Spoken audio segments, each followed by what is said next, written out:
Muy buenas tardes, ministros, compañeros en el reino de Cristo. En este tiempo final es para mí un privilegio grande estar con ustedes en esta ocasión para compartir con ustedes unos momentos de compañerismo ministerial, para lo cual leemos en San Mateo capítulo 16, versos 13 al 20.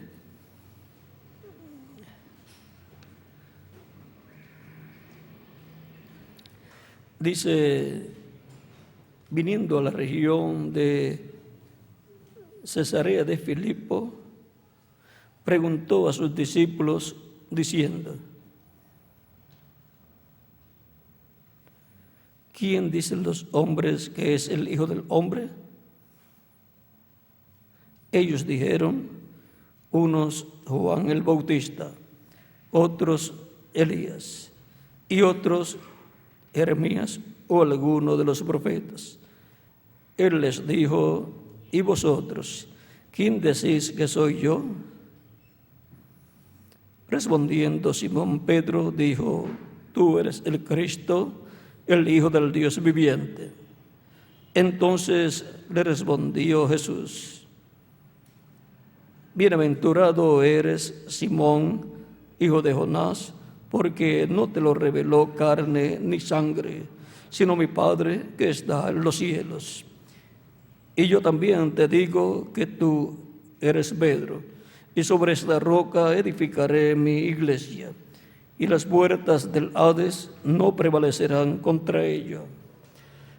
Y a ti te daré las llaves del reino de los cielos.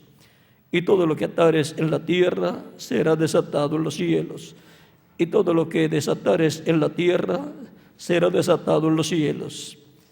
Entonces mandó a sus discípulos que a nadie dijesen que él era Jesús el Cristo.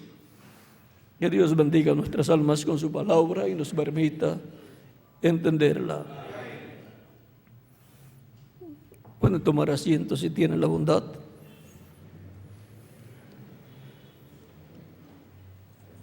Lo que está detrás de la puerta, sí hay una llave, hay una cerradura para ser abierta y hay una puerta que está guardando algo. O sea que detrás de esa puerta hay algo que solamente abriéndose esa puerta y entrando por esa puerta es que podemos saber lo que hay detrás de esa puerta.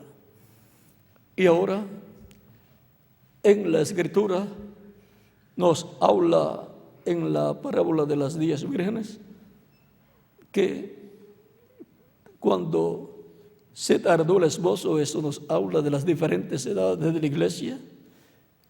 Y luego cuando llega el clamor de medianoche, he aquí el esposo viene, salid a recibirle. Luego las vírgenes insensatas van a comprar aceite, y mientras ellas iban a comprar aceite, vino el esposo, y las que estaban preparadas entraron con él a las bodas y se cerró la puerta. Apocalipsis, San Mateo, capítulo 25, versos, digamos, del 10 al 13, que es ya la parte culminante. Esa puerta fue la que abrió Pedro el día de Pentecostés.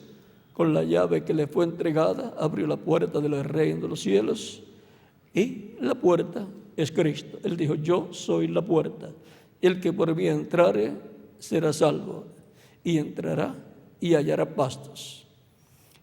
San Juan capítulo 10, verso 9. Y ahí, ahora la puerta del reino de los cielos es Cristo. Por eso también él dijo: yo soy el camino, la verdad y la vida, y nadie viene al Padre sino por mí. Eso está en San Juan capítulo 14, verso 6. Y también hay otro lugar donde él dice: entrad por la puerta angosta. Eso es San Mateo, capítulo 7, versos 3 en adelante, 3 al 14, dice: entrad por la puerta estrecha, porque ancha es la puerta y espacioso el camino que lleva a la perdición, y muchos son los que entran por él, y muchos son los que entran por ella, o sea, por la puerta ancha. Porque estrecha es la puerta y angosto el camino que lleva a la vida, y pocos son los que la hallan. Y ya Cristo en San Juan nos había dicho que Él es la puerta angosta es Cristo. Él también dijo: yo soy el camino, el camino que lleva la vida. Y dice: nadie viene al Padre sino por mí. No hay otro camino y no hay otra puerta por la cual entrar. El camino a la vida eterna es Cristo. La puerta por la cual se entra a la vida eterna es Cristo. La puerta del reino de los cielos es Cristo. La puerta abierta en el cielo que vio Juan es Cristo. En Apocalipsis capítulo 4. Y ahora, por esa puerta se entra para obtener la misericordia de Dios. Y en San Lucas, vean ustedes lo que hay detrás de esa puerta que fue abierta el día de Pentecostés. Es el programa de redención para todos los seres humanos que gira alrededor de Cristo y su sacrificio en la cruz del Calvario. Detrás de esa puerta está la dispensación de la gracia, y detrás de esa puerta entran, a través de esa puerta, todos los que serán reyes, sacerdotes y jueces en el glorioso reino de Cristo. Detrás de esa puerta estarán todos los pertenecientes a la iglesia del Señor Jesucristo. Es que ustedes pueden ver que en el templo o tabernáculo estaba la puerta también, la entrada al lugar santo, al atrio, y después también la entrada al lugar santísimo, y después también la entrada al lugar santo, y después la entrada al lugar santísimo. Y ahora Cristo es la puerta para entrar a la casa de Dios, donde son reunidos todos los hijos de Dios, toda la familia de Dios. Y la casa de Dios es la iglesia del Señor Jesucristo. Y la puerta de esa casa es Cristo, nuestro Salvador. Él es la cabeza de la iglesia. Es su Señor.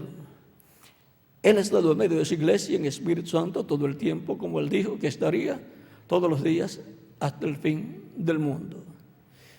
Es Cristo el ángel del pacto, el que estaba en el Antiguo Testamento, apareciéndole a sus profetas, el que hablaba con Abraham, con Isaac, con Jacob, del cual Jacob se agarró bien en aquella ocasión y no lo soltó hasta que no lo bendijo, el cual para este tiempo final va a ser visto en medio de la iglesia de Jesucristo, y el pueblo hebreo va a decir: este es el que nosotros estamos esperando. Y se van a agarrar de él, y allí estarán los ministerios de Moisés y Elías. Y estará el ministerio de Cristo siendo manifestado. Esos tres grandes ministerios estarán ahí en medio de la iglesia siendo manifestados. Por eso es que en medio de la iglesia habrá grandes maravillas y señales en la etapa de la visión de la carpa siendo cumplida. Y por cuanto los milagros y maravillas son para Moisés y Elías, pues por consiguiente tendrán que estar ahí esos ministerios siendo operados por el Espíritu Santo. Y en algún lugar, en medio del cristianismo, tiene que aparecer esa visión de la carpa siendo hecha una realidad. Y serán bienaventurados todos aquellos que estarán trabajando en pro del cumplimiento de esa visión. Y con la visión de la carpa siendo cumplida, se coronará todo el programa de Cristo en medio de su iglesia, y todo el programa que está detrás del cumplimiento de la visión de la carpa está bajo el séptimo sello. Y los truenos, que es la voz de Cristo, serán esos truenos los que estarán dando a conocer a todo ese programa divino que estará siendo manifestado y bajo el séptimo sello, que será la tercera etapa de la cual habló el reverendo William Branham tantas veces. Y recuerdan que al profeta Elías Dios le dijo allá en el monte Sinaí: ve, desciende, vuélvete por el mismo camino por donde viniste. Eso fue cuando Elías estaba allá en una cueva huyendo por causa de que Jezabel quería matarlo. Y en aquel silbo apacible Dios le habló y lo envió de nuevo a la tierra de Israel, o sea, a las tribus del norte, al reino del norte al cual pertenecía él, y le dijo: regrésate por el camino por donde viniste y ungirás a Hazael por rey de Siria, a Jehú por rey de Israel, o sea, de las tribus del norte, de las 10 tribus, y a Eliseo por profeta en lugar tuyo. Y ahora tenía la comisión Elías de hacer 3 trabajos. Y llega al último, Eliseo, que estaba trabajando, un hombre de trabajo, y habla con él, le coloca el manto sobre él, o sea, lo toca con el manto, y luego Eliseo, sabiendo quién era Elías, le dice: espera, que yo me iré contigo. Y Elías le dice: ¿qué te he hecho yo? Pero él iba ahora a seguir al profeta del cual de seguro había oído tanto, y ahora tenía la oportunidad de conocerlo, de verlo y de acompañarlo en su ministerio. Y Eliseo, el cual araba con 12 yuntas, era Miguel, de bueyes, y él estaba en la última, con la última yunta de bueyes, o la última pareja de bueyes.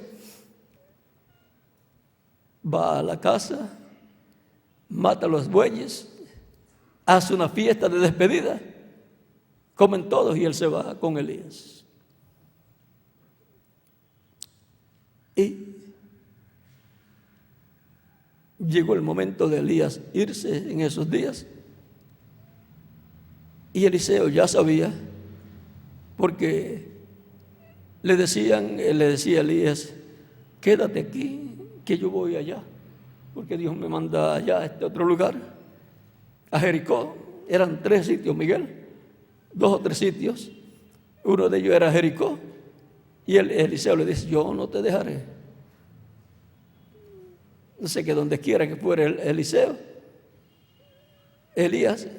iba a seguir. Y se fue con él. Y ya cuando ya le toca pasar el Jordán, o sea, de Jericó al otro lado del Jordán, digamos, pasar, como pasó el pueblo hebreo, el Jordán, pero pasó hacia Jericó. Ahora Elías va a pasar de Jericó hacia el otro lado, digamos, hacia Jordania, que es en la actualidad ese territorio por ahí más o menos, Miguel.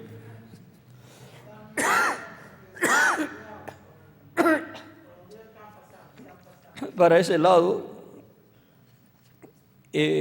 pasaría de Jericó a Perea.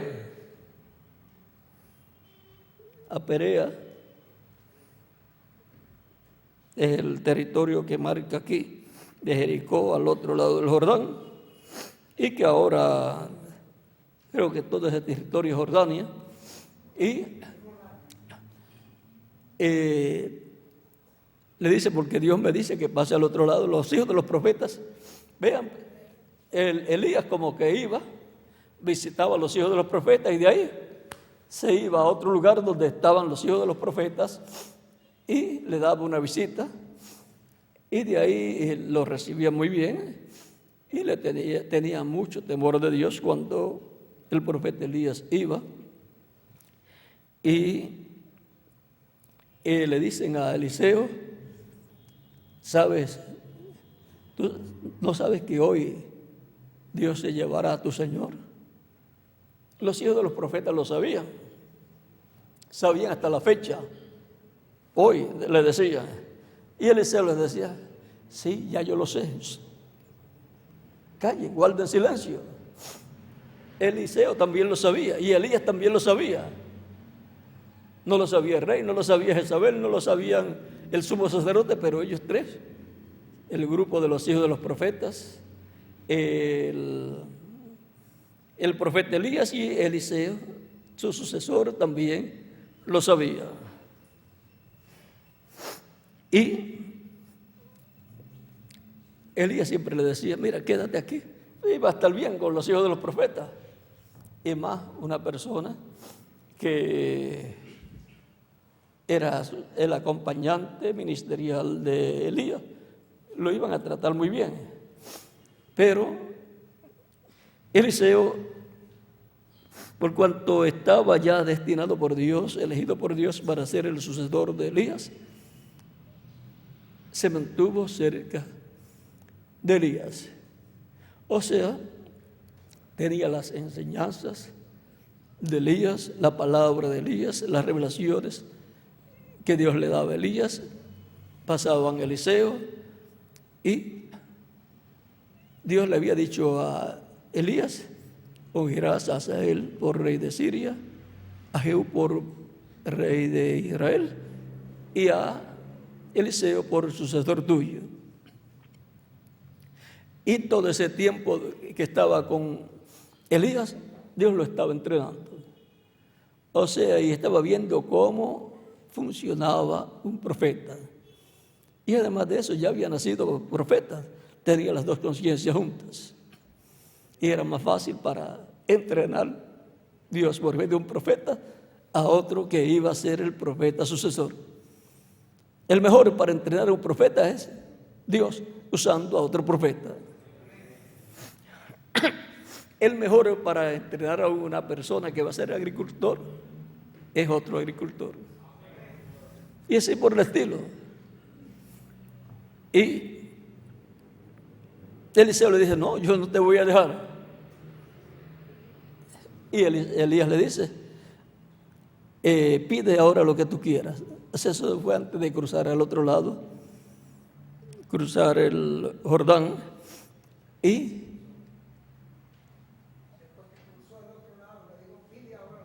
después que cruzó, o cuando hubo cruzado, le dice, vio todo lo que Elías hizo, abrió el Jordán y estaba muy contento Eliseo. Y cuando ve todo eso, ahora Elías le dice, ahora pide lo que tú quieras. Cruzar al otro lado del Jordán, mire, el Jordán representa muerte. Cruzar de Jericó a Jordania, al otro lado, está caminando hacia atrás. Cruzar en seco de Jordania a Jericó, vean, cruzar en seco es pasar a través de la muerte sin morir, porque en el río pues se ahoga cualquiera, pero y el Jordán pues ahí por eso va para el mar muerto. Y ahora el profeta Elías le dice, pide lo que quieras. Un hombre que le diga así a otro, pide todo, no le dio limitaciones, pide lo que quieras ahora. Es que tenía la palabra creadora de parte de Dios y era el ángel del pacto, el ángel de Dios en él hablando. No tenía cuerpo, vamos a decir cuerpo propio que hubiera creado para sí mismo. Por eso el ángel de Dios usaba diferentes cuerpos, pero algún día tendría uno propio, el cual crearía en el vientre de la Virgen, nacería, y ese sería el cuerpo del ángel de Dios, del deseado de todas las naciones. Ese sería el Mesías. Vean, el Mesías es el que resolverá los problemas de la humanidad. El Mesías es el que traerá en su reino la paz. Todas las naciones desean la paz, todas las naciones desean un hombre, y el único hombre que hará esas cosas es el Mesías. Por eso Él es el deseado de todas las naciones. Y ahora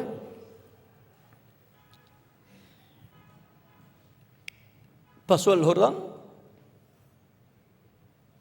le dice a Eliseo, pide lo que quiere, y Eliseo dice, no, yo lo que yo quiero es una doble porción del Espíritu que está en ti. Y no lo van a explicar mucho, porque una doble porción del Espíritu que está en Elías es algo muy grande. Y Elías le dice, cosa difícil tú has pedido. Vean, era más fácil pedir ser rey que pedir una doble porción del Espíritu que estaba en Elías. Porque es que los profetas nacen profetas, y porque un hombre diga, yo quiero ser el profeta más grande, eso no es cosa fácil. Si fue elegido por Dios para hacerlo, sí es posible. Pero si no fue elegido por Dios para ser un profeta y busca ser un profeta, lo que va a hacer es un falso profeta. Un espíritu malo se va a meter en él y va a ser un profeta grande del reino de las tinieblas. Aunque más grande que el anticristo, no podrá hacerlo.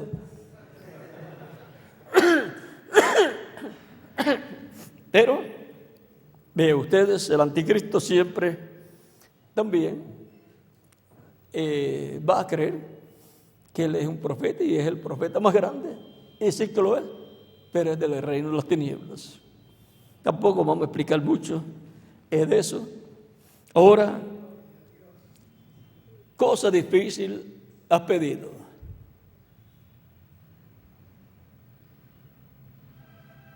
Si me ves, cuando yo me vaya, te será concedido, pero si no, no. Ahora era cosa difícil, pero lo creía Eliseo, y para el que cree no hay nada imposible, y para que el que fue elegido para algo en el programa de Dios, no es imposible obtener el ministerio para el cual Dios lo trajo a la tierra. Y ahora, imagínese usted, Eliseo, si Elías iba para tal lugar, ahí estaba él. Si iba a buscar una cosa por allí detrás de los árboles, allí detrás estaba Eliseo. No vaya a ser que se me escape por ahí y pierda yo la bendición. Y cuando iban conversando, eran buenos amigos, y para Elías era un privilegio saber cuál era el sucesor que Dios colocaría en su lugar, como para Moisés, el cual cuando le llegó el tiempo de morir, le dijo a Dios, Señor, muéstrame quién será la persona que tú pondrás para continuar con el pueblo, algo parecido, para que el pueblo no sea como oveja sin pastor. Eso está, Miguel, será por números por ahí.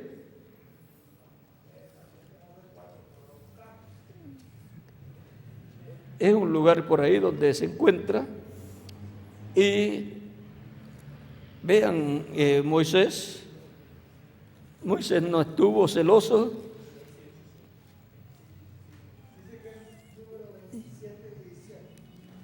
El 27, 17 dice, sí, entonces te respondió Moisés a Jehová diciendo, ponga Jehová, Dios de los espíritus de toda carne, un varón sobre la congregación, que salga delante de ellos y que entre delante de ellos, que los saque y los introduzca, para que la congregación de Jehová no sea como ovejas sin pastor. Y Jehová dijo a Moisés, toma a Josué, hijo de Nun, varón, en el cual hay espíritu, y pondrás tu mano sobre él. Y ahora Dios le muestra a Moisés cuál va a ser su sucesor. Y eso fue un privilegio grande para Moisés, ver el que ocuparía su lugar. El sucesor de Aarón fue su hijo, ¿verdad? Pero ahora el sucesor de Moisés es de otra tribu. ¿De qué tribu? Vigilen entonces el ministerio de Moisés, viniendo de Moisés, de la tribu de Leví, pasando a la tribu de ¿qué? De Efraín. Recuerden que Efraín tenía la bendición de la primogenitura. Como también vemos las 10 tribus pasando de la tribu de Judá, pasando 10 tribus a la tribu de Efraín, a la tribu de Efraín, cuando pasaron a manos de Jeroboam. Y Elías pertenecía a cuáles de las tribus, a las tribus del norte. Y ahora encontramos los sucesores de Moisés y de Elías, donde en las tribus del norte. Elías ya de las tribus del norte y el ministerio de Moisés pasando de la tribu de Leví a la tribu de Efraín.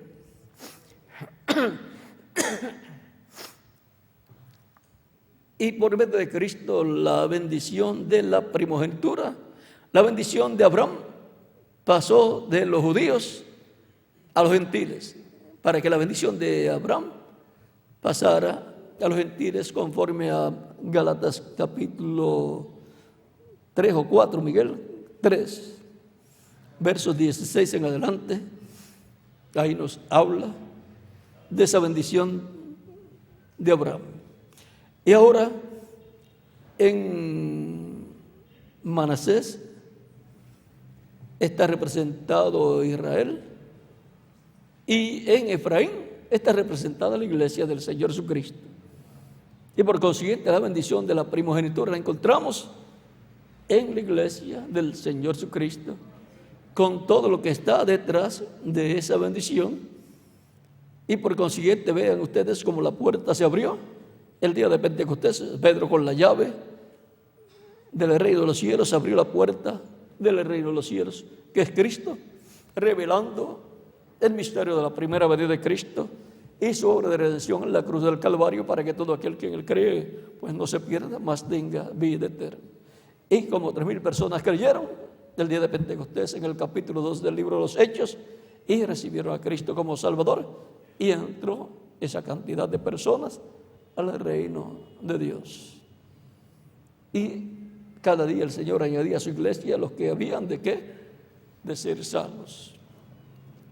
Eso está en el capítulo 3 o capítulo 4 del libro de los Hechos también, del 40 y capítulo 2 versos 47 por ahí y 48, y capítulo 3 o 4, el 4, 45 al 48, por ahí también.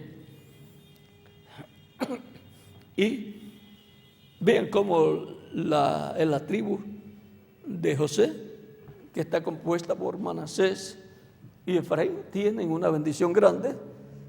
Es la bendición de la primogenitura. De eso es que nos habla el Señor, ella cuando fuere a ser echada la bendición de Dios a través de Jacob, fue echada sobre José. Ya cuando está bendiciendo las tribus. Ahora en Crónicas capítulo 5, primera de Crónicas capítulo 5, verso 1 al 2, dice: los hijos de Rubén. Aquí es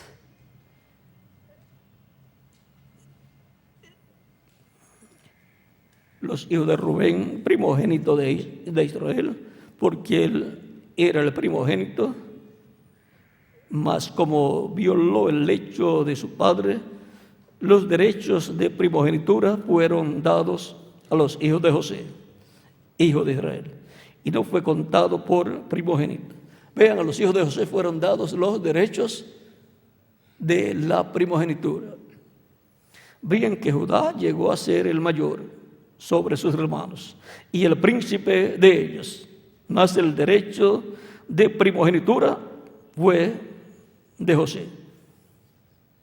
Cuando se dice la tribu de José, se está hablando de la tribu de Judá, la tribu de Efraín y la tribu de Manasés. Por cuanto tiene la bendición de la primogenitura, le toca doble tribu, y le toca bendición no solamente de la tierra, sino del cielo también.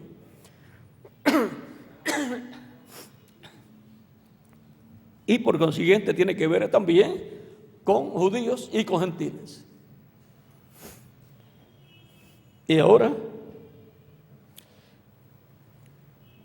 el reino de Dios con Israel no podrá ser restaurado sin las 10 tribus perdidas, y sobre todo sin la tribu de Judá, que consta de la tribu de Efraín y de la tribu de Manasés. Y la tribu de Manasés, ¿a qué reino pertenecía, Miguel? Al reino del norte también. Y Efraín al reino del norte también. O sea, y donde primero fue colocado el tabernáculo fue en el reino del norte, en Silo.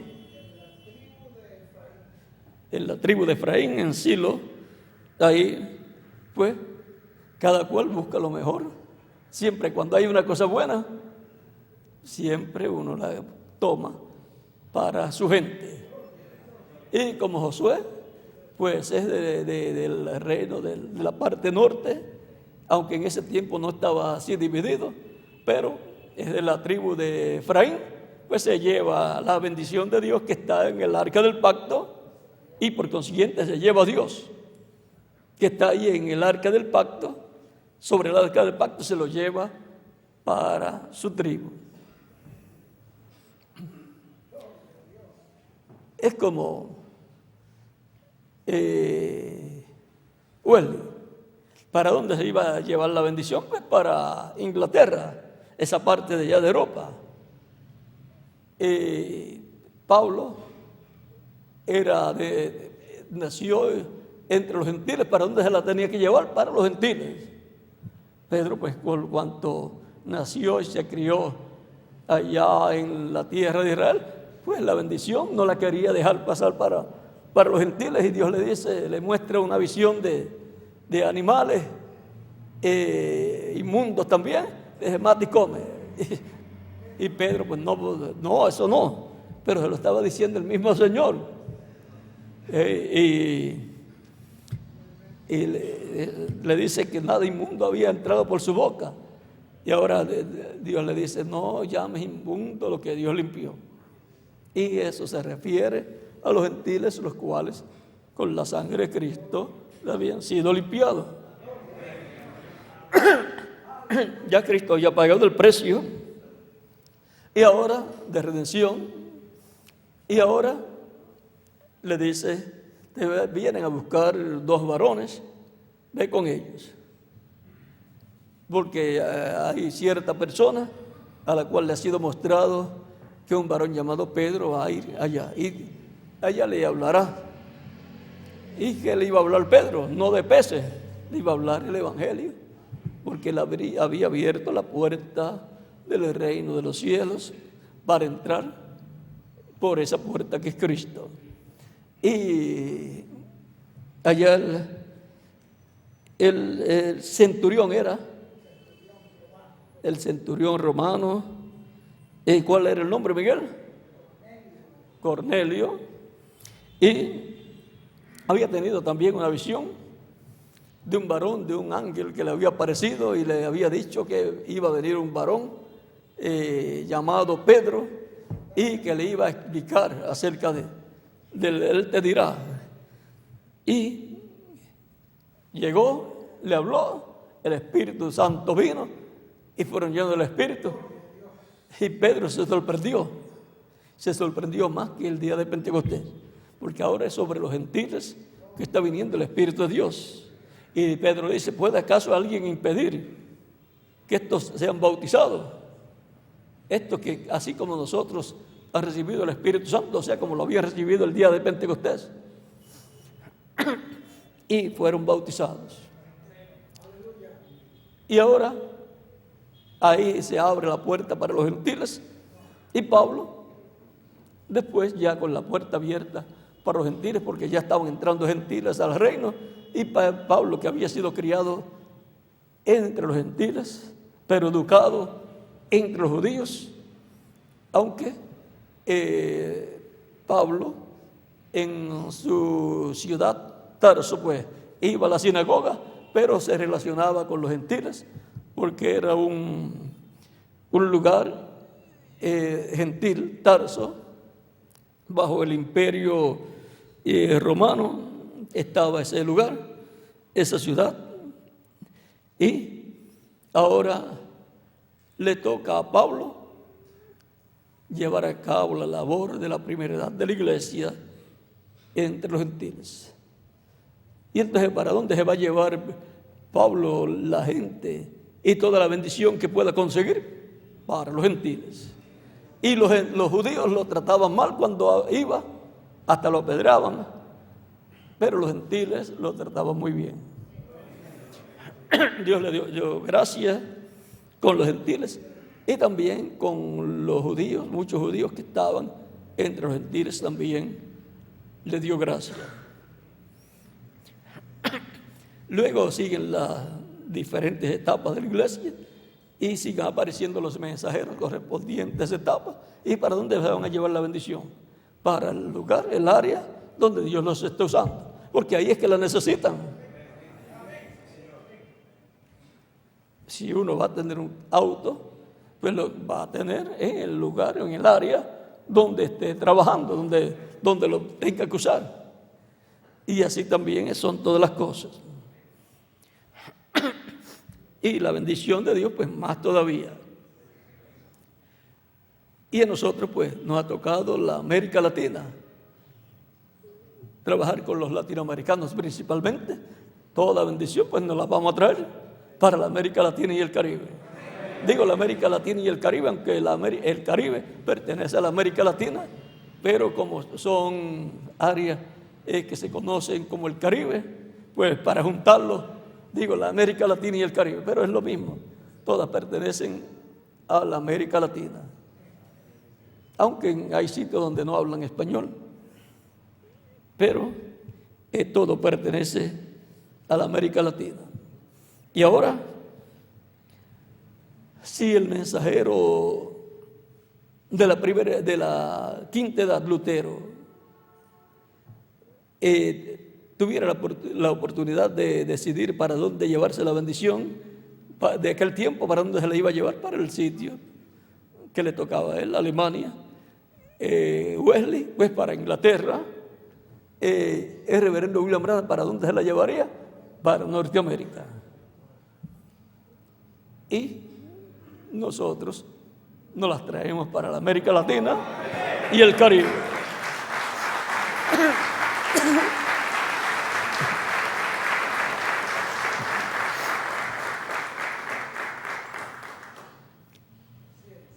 Y si tenemos que buscar de lo que fue bendición en cualquier otro lugar, lo traemos para la América Latina y el Caribe. Los evangelios, el libro de los Hechos, el Antiguo Testamento, todo lo traemos para la América Latina y el Caribe. Lo usamos, lo tenemos aquí.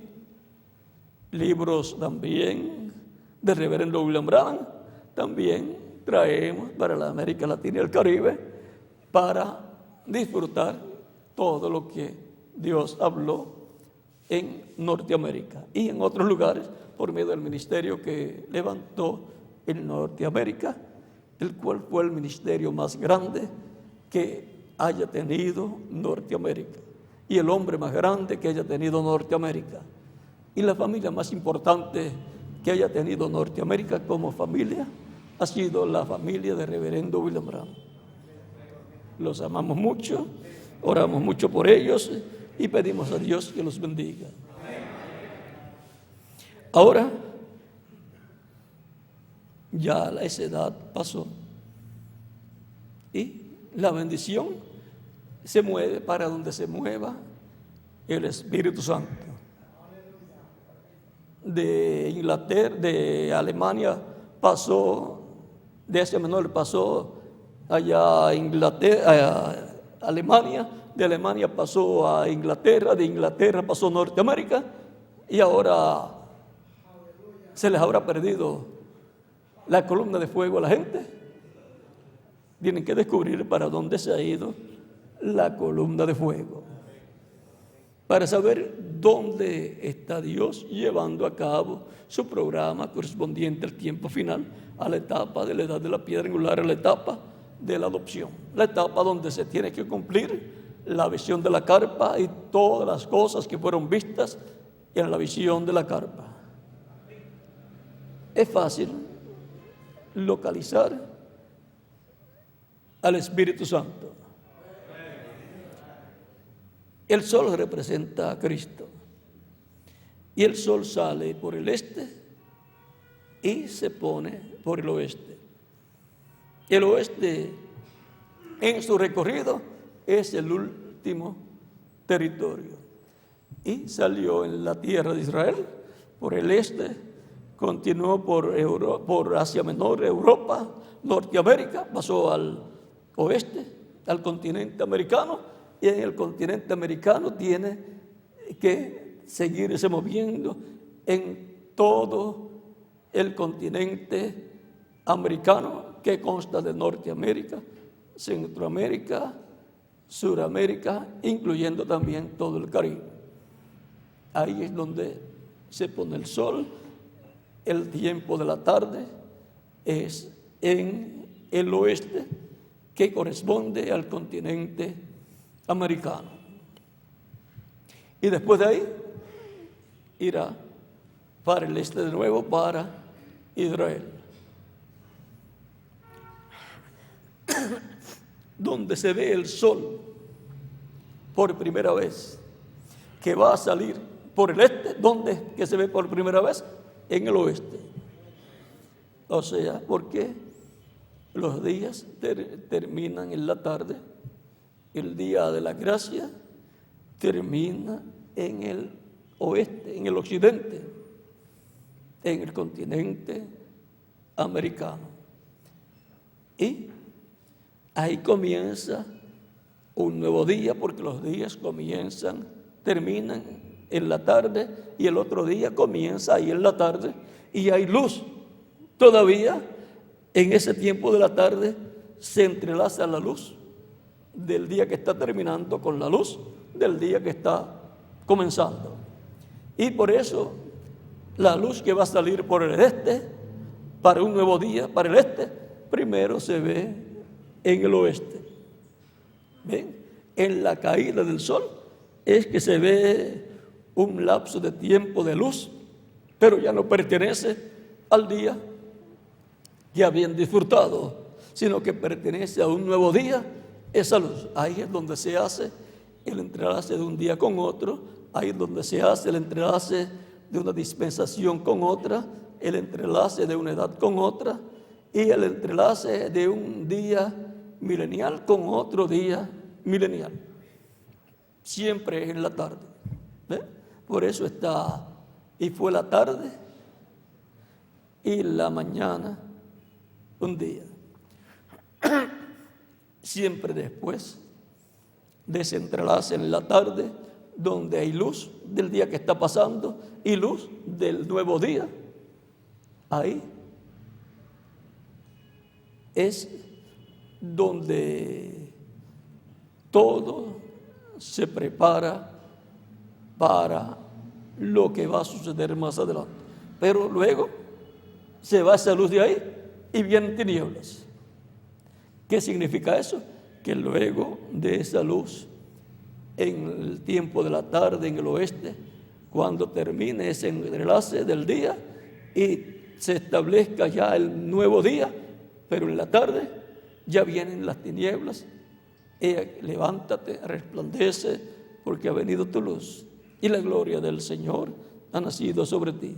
Porque aquí que tinieblas cubrirán la tierra y oscuridad las naciones, mas sobre ti será vista su luz, o sea, su gloria. Y sigue hablando ahí en ese pasaje. Y ahora también dice ahí que las naciones andarán a tu luz, Miguel. Eso es por el 60, ¿verdad? De Isaías. Sí, entonces, para el mundo vendrán tinieblas, la gran tribulación. Y después de esa etapa vendrá naciendo el día por el este para el establecimiento del reino del Señor, con la venida del Señor con su iglesia para el establecimiento de su reino. Esa es la venida en que verán a Cristo viniendo con su iglesia. Pero antes de la gran tribulación, Cristo, el cual ha estado en medio de su iglesia, se manifestará, así como se manifestó en cada mensajero, se manifestará en el día postrero, en nuestra edad, en el mensajero que Él tenga para ese tiempo, y ahí estará haciendo ese cambio de edad y de dispensación. Y ahí Él estará alumbrando en ese tiempo. Vean, alumbra dos veces. Alumbra por medio del mensajero de la séptima edad, como alumbró en cada edad, porque son la luz del Espíritu en cada mecha del candelero, del vaso de ese vaso que está en el candelabro. Alumbra ahí en la séptima edad y después alumbra en la edad de la piedra angular, la edad del lugar santísimo. Y como es el lugar santísimo, ahí no había luz sino la de Dios. Ahí nadie podía entrar con luces, solamente el sumo sacerdote con el incensario en el momento correspondiente. Y ahí la columna de fuego se manifestaba y veía ahí la luz de Dios, el pilar de fuego sobre el propiciatorio. Eso es lo que dice en Levítico capítulo 16, por lo cual el sumo sacerdote tenía que entrar en la forma correcta establecida por Dios. Ahora, ¿han notado alguna cosa ahí? El sumo sacerdote tenía que entrar en cierta forma, pero de Moisés no dice cómo tenía que entrar. Moisés era un profeta dispensacional. Cuando entraba, se quitaba el velo, entraba, hablaba cara a cara con Dios. Y luego, cuando salía, se lo colocaba de nuevo. Ya eso, cuando la segunda vez que subió al monte Sinaí y bajó con su rostro resplandeciendo por la gloria de Dios que estaba manifestada en él. Y ahora estamos viviendo en el tiempo en que se está entrelazando y que ya estamos muy avanzados dentro del día postrero y dentro también de una nueva edad. Ahora, la puerta del reino de los cielos fue abierta el día de Pentecostés, y en San Lucas dice el capítulo 13 que cuando el padre de familia se levante y haya cerrado la puerta, entonces van a venir tocando la puerta. Y en la parábola de las vírgenes prudentes y las vírgenes insensatas, en San Mateo 25, versos 10 y al 13, dice que cuando fueron a comprar aceite, las vírgenes insensatas, vino el esposo. Y las que estaban preparadas entraron con él ¿a qué? A las bodas. Y se cerró la puerta. Ven, hay un tiempo en que la puerta será cerrada. Y cuando sea cerrada, ya se cerró el tiempo de redención, el tiempo para recibir a Cristo y obtener el nuevo nacimiento. No quiere decir que no se va a estar predicando y gente viniendo al altar a recibir a Cristo, pero ya el tiempo de recibir a Cristo y obtener el nuevo nacimiento habrá terminado. Digamos que los que vengan después ya son preparados para pasar por la gran tribulación y dar sus vidas en la gran tribulación, porque la tercera etapa será para la iglesia novia, será para las vírgenes insensatas y será también para el mundo y por consiguiente para los judíos que van a ser impactados y van a ver a Cristo viniendo por su iglesia. O sea, van a ver al ángel fuerte que desciende del cielo viniendo por su iglesia. Y ese es Cristo, es el Espíritu Santo, el ángel del pacto, viniendo con el librito abierto en su mano.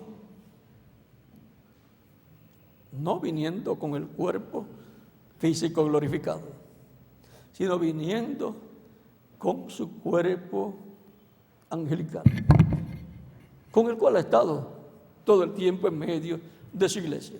Y ahí no vamos a explicar mucho, porque ahí está el misterio del séptimo sello.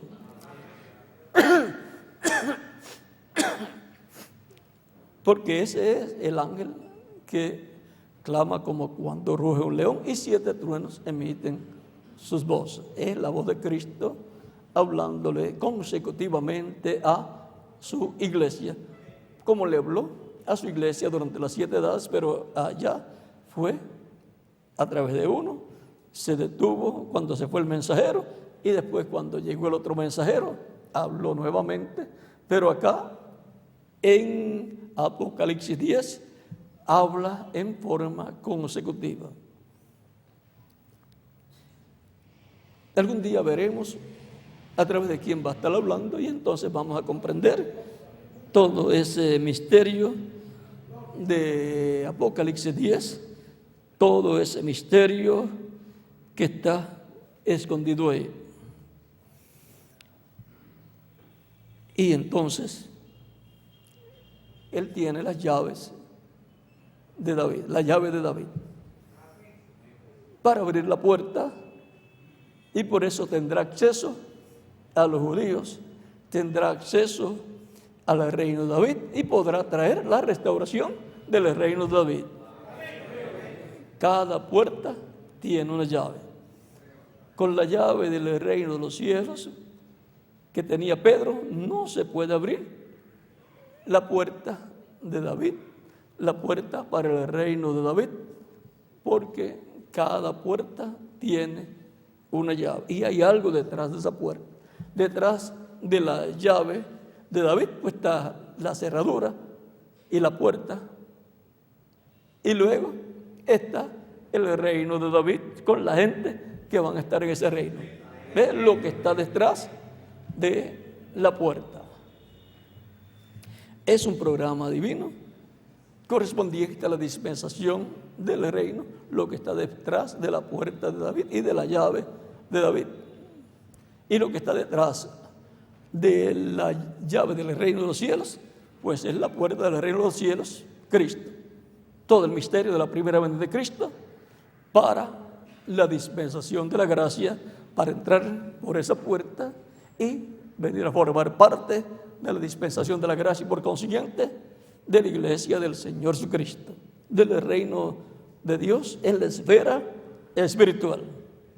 Y lo que está detrás de la llave y de la puerta de David es el reino de David. Y por consiguiente, la puerta es Cristo en su segunda venida. El misterio de la venida de Cristo es la puerta.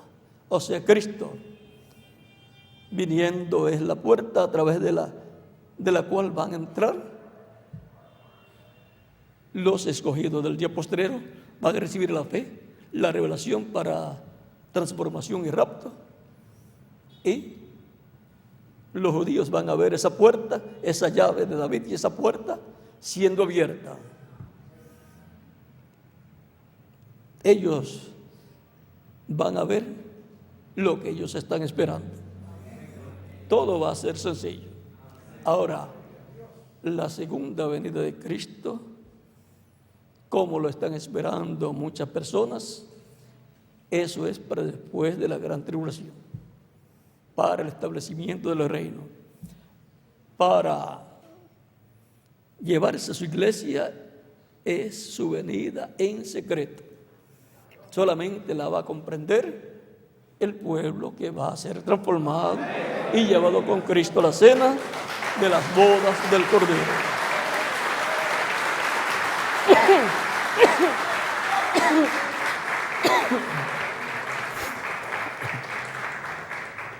El reverendo William Branham dice que será el Verbo. Y el Verbo tiene un nombre nuevo que ninguno conoce sino él mismo. Y que su nombre es el Verbo.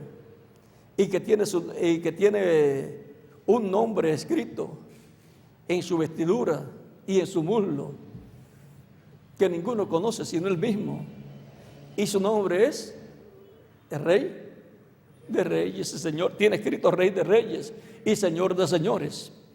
O sea, el Verbo viniendo como Rey de Reyes y Señor de Señores. O sea que ya cambia de cordero a león. Cambia el Verbo, el ángel del pacto, el Espíritu Santo cambia de labor y cambia de dispensación. Y ahora es una labor que tiene que ver con su obra de reclamo, porque Él va a reclamar a todos los escogidos que han muerto del pasado y a los vivos, los va a transformar a todos, los va a llevar con Él a la cena, a la boda del Cordero, y también está todo el programa del reclamo de su reino, el reclamo del reino de David, del trono de David, y el reclamo del mundo entero por el cual Él murió en la cruz del Calvario. En la parábola del tesoro escondido, eso está en San Mateo capítulo 13, verso 44, por ahí es, o capítulo 24, verso 24, o capítulo 13, vamos a verlo ahí. capítulo 13, verso 44, dice además, el reino de los cielos es semejante a un tesoro escondido en un campo, el cual un hombre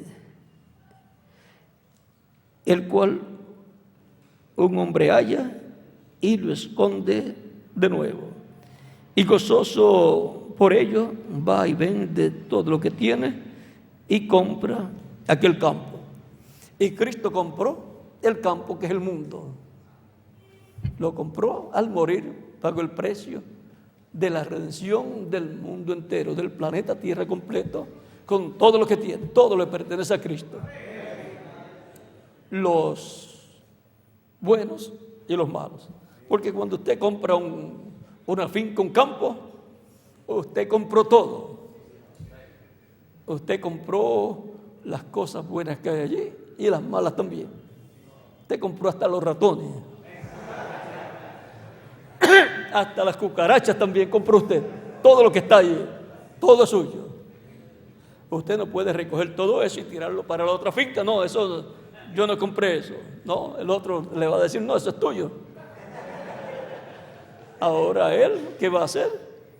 Acabar con las cosas malas que están ahí. Eso es lo que va a hacer con la cizaña. Quemarla, recoger y quemarla. Eso es lo que va a hacer con los malos. Quemarlos, y eso los va a quemar durante la gran tribulación con fuego atómico, el reino del anticristo, el trono del anticristo, y todo eso con bombas atómicas va a ser destruido. Por eso en el libro del profeta Daniel, en el Apocalipsis, también dice que le darán su poder y su autoridad a la bestia, y luego, después de cierto tiempo, esos mismos reyes la van a quemar con fuego. Y ahí no vamos a explicar mucho, ya ustedes saben sobre eso. Así que miren lo que le espera al reino del anticristo, al trono del anticristo, el lugar donde esté ese trono y todas esas cosas. Fuego atómico. Eso es lo que dice la Escritura, que los va a echar al fuego. En San Mateo capítulo 25, versos 31 al 46. Las naciones que no van a entrar al reino milenial van a ser quemadas con fuego. Así que cosas terribles se acercan para muchas naciones, pero cosas buenas también se acercan para otras naciones que han ayudado tanto a la iglesia de Jesucristo como también a los hebreos. Y ahora todo eso está bajo la dispensación del reino. En ese cambio de dispensación es que suceden estas cosas.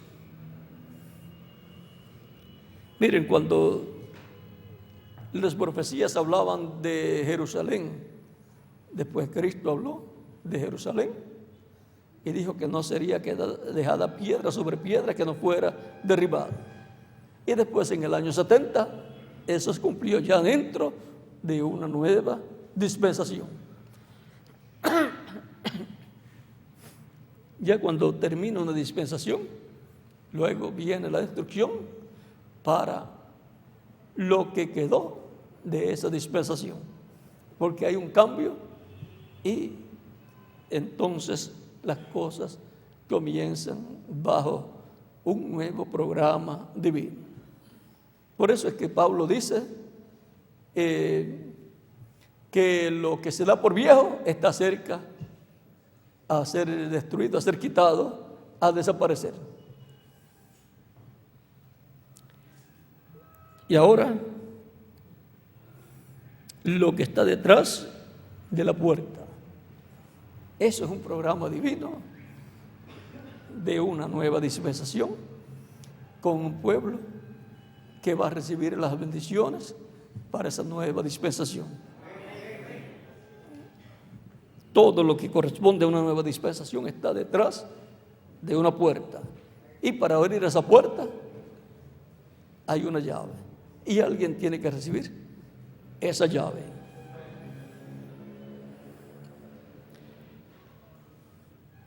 Miren, la tercera etapa, el reverendo William Branham dice que será para la iglesia. Será para la novia, para las vírgenes insensatas y para el mundo. Y así como Cristo tuvo que ir a predicar a los perdidos que ya no tendrían oportunidad de salvación, ese ministerio tiene que repetirse. Ese es el ministerio de los 2 olivos, de Moisés y Elías. Y por lo tanto, tendrán la llave o las llaves del Hades o del infierno y de la muerte. Porque el infierno estará sobre la tierra. Por lo tanto, tendrá que tener la llave el que tenga ese ministerio de la tercera etapa para poder entrar y salir. Como Cristo entró y salió, le quitó las llaves del infierno, de la muerte, del diablo, y pudo resucitar y resucitar con él a los santos del Antiguo Testamento. Y vamos a ver cómo esa llave funciona para abrir y poder entrar al mundo. Dice al mundo, porque será para la iglesia novia, para las vírgenes insensatas y también para el mundo. Y por consiguiente también para el pueblo hebreo, que va a ser impactado. Por consiguiente, la llave de David también está ahí. Cada puerta tiene su llave. A Abraham, en el capítulo 22, verso 17, por ahí, vamos a ver si lo tengo aquí. Capítulo 22, verso 17 dice que a su descendencia él le dará las llaves a las puertas de sus enemigos.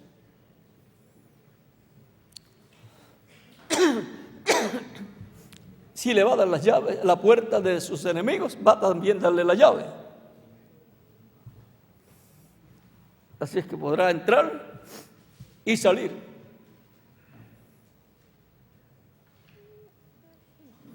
Tanto a los enemigos, vean, a los enemigos de la descendencia de Abraham. Pues la puerta de sus enemigos, vean, Dios ha prometido darla a la descendencia de Abraham. Por lo tanto, tiene que aparecer en cada tiempo una persona que tenga acceso al mundo entero. En el día postrero aparecerá uno con las llaves y el acceso, porque le habrán sido dadas las puertas de los enemigos. Solamente cuando vean que están sucediendo cosas, piensen es que la puerta de los enemigos le han sido dadas. Eso en la tercera etapa, bajo el séptimo sello, bajo la tercera etapa estaremos viendo ese acceso que habrá por tener las puertas de los enemigos. Eso será, cualquier persona piensa o interpreta diferentes cosas, pero no, es que podrá entrar y salir aún en medio de los enemigos de Abraham y su descendencia. ¿Y cómo lo podrá hacer? Porque sabe por dónde está la puerta. Y no vamos a explicar mucho ahí, para que no vaya a ser que alguien quiera entrar por la puerta, diga, esta es la puerta, por ahí vamos a entrar nosotros. y vaya a interrumpir el programa divino. Así es que oremos a Dios, que Dios nos dirija siempre y adelante trabajando en la obra del Señor, siempre. Aprecio mucho todo lo que están haciendo por Puerto Rico. Les agradezco esa buena acción de unirse a este programa, proyecto de la construcción de la Carpa Catedral en Puerto Rico y la compra de estos terrenos que son necesarios. Y le pido a Dios que los bendiga grandemente a ustedes y a vuestras congregaciones y les use grandemente en todo ese programa. Yo también estoy brazo a brazo con Puerto Rico en ese proyecto que allá están llevando a cabo. Y también el doctor misionero Miguel Bermúdez Marín está en ese proyecto trabajando. Yo le dije a Miguel que se encargara él de esa parte de trabajar con los ministros en ese proyecto. Es un proyecto basado en promesas divinas prometidas para la iglesia del Señor Jesucristo, en donde la tercera etapa va a ser manifestada y en donde llegará la iglesia a la parte culminante del programa divino. Después de esa etapa de la visión de la carpa, se terminará el trabajo aquí de la iglesia en la tierra. Y para que no haya imitaciones, como las hubo en el tiempo del séptimo ángel mensajero, el cual dijo cómo eran esas otras 2 etapas, y aparecieron muchos amigos de él imitando. Por eso aquí, como decimos nosotros, no hay amigo. A quien le sea dada la espada, que la guarde bien y no se la preste a nadie. Y esa espada no se la va a prestar a nadie. No le va a dar a conocer qué es ni nada a las demás personas. Porque amigos íntimos del reverendo William Branham supieron de esas primeras 2 etapas, lo imitaron, y la gente, en vez de mirar al ministerio del reverendo William Branham, entonces miró a otras personas, y entonces eso fue lo que trajo muchos problemas en medio del cristianismo, en medio de la edad de la Odisea. Y el ángel mismo se lo dijo. Pero le dijo de la tercera etapa, dijo: de esto no dirás a nadie nada. Dijo: de esto no habrá imitaciones, porque el diablo no sabe lo que es. El diablo imita cuando descubre lo que es, pero el diablo, como no sabe todo ese misterio de la tercera etapa, del séptimo sello, y todo eso aparentemente es un enredo, así es mejor que piense que es un enredo para que no entienda nada.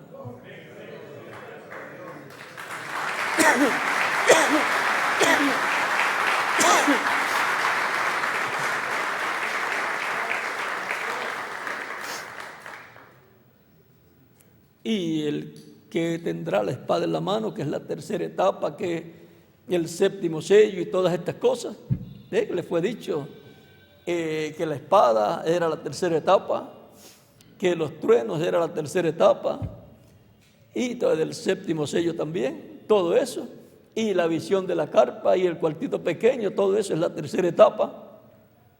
Y ahí hay una puerta de entrada y otra de salida en el cuartito pequeño, y allí va a estar la columna de fuego. Es un privilegio grande hacer un lugar donde la columna de fuego va a estar, como pasó con Moisés. Tuvo el privilegio de hacer con el pueblo un lugar donde iba a habitar la columna de fuego, Dios en esa columna de fuego. Y Salomón tuvo el privilegio de construir con el pueblo con la ayuda del pueblo, un templo donde iba a estar la columna de fuego. Y entró cuando fue terminado y fue dedicado a Dios como sucedió en el tabernáculo. Y a la iglesia del Señor Jesucristo entrará la columna de fuego y se manifestará en toda su plenitud en el lugar santísimo, como fue allá en el tabernáculo que construyó Moisés y el templo que construyó el rey Salomón. Y por cuanto esa es la etapa del lugar santísimo, todo el trabajo corresponde al lugar santísimo y habrá una manifestación en el cumplimiento de esa carpa catedral que está dentro del lugar santísimo del templo espiritual de Cristo. O sea que todo el trabajo que se hará ahí en la edad de la piedra angular, que es el lugar santísimo del templo espiritual de Cristo, todo el trabajo que se hará es trabajo de la parte más importante del templo espiritual de Cristo, o sea, de la iglesia del Señor Jesucristo.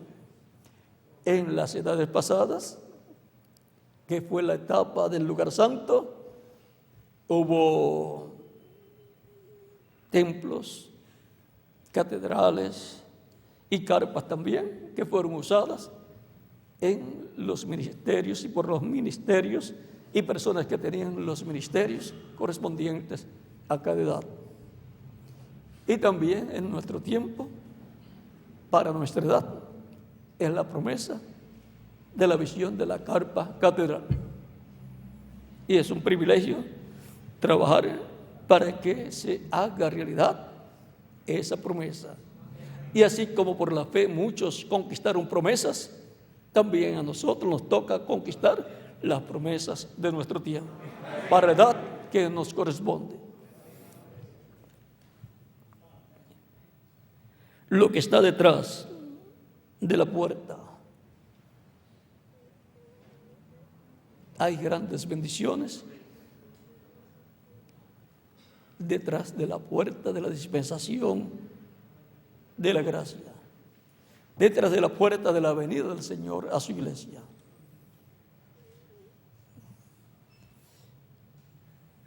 Hay grandes bendiciones y todo gira alrededor del séptimo sello, que es la venida del Señor a su iglesia. Y después la venida para el reino es después de la gran tribulación. Pero antes vienen los santos, van a estar con nosotros, y en esa carpa catedral que fui al reverendo William Branham, miren, había gente que estaban ya, que habían partido ya.